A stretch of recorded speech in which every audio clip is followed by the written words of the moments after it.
Saya sungguh kaget dan tercengang ketika membaca berita di berbagai mass media tentang mantan Menpora atau Menteri Pemuda dan Olahraga Malaysia yang muda dan tampan dijatuhi hukuman penjara dan denda plus hukuman cambuk karena terbukti bersalah terlibat korupsi oleh pengadilan Malaysia. Ini mungkin adalah pertama kalinya dalam sejarah hukum di Malaysia ada mantan menteri yang dijatuhi hukuman cambuk. Itu juga jadi bukti bahwa hukum di Malaysia tidak mengenal tebang pilih. Siapapun yang salah di muka hukum bakal ditebang abis masuk penjara, sehingga yang salah tetap salah dan yang benar tetap benar, tidak bertukar posisi yang salah dibenarkan dan yang benar disalahkan sehingga menimbulkan ketidakpastian hukum yang bakal meresahkan masyarakat. Ketegasan dan transparansi hukum di Malaysia tentu saja membuat saya terkejut sebab hukuman yang menimpa mantan Menpora Malaysia Syed Saddiq Abdul Rahman itu sangat berat, yakni divonis hukuman penjara 7 tahun, denda 10 juta ringgit Malaysia plus hukuman cambuk 2 kali.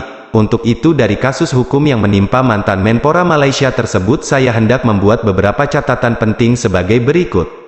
1. Malaysia sangat tegas dan transparan dalam penegakan hukum tanpa pandang bulu walaupun terhadap seorang mantan menteri bahkan juga terhadap mantan Perdana Menteri. 2. Hukum di Malaysia tidak hanya tajam ke bawah tapi juga tajam ke atas. Itu bermakna bahwa hukum di Malaysia berlaku untuk siapa saja dari rakyat jelata kelas bawah hingga para elit politik kelas atas.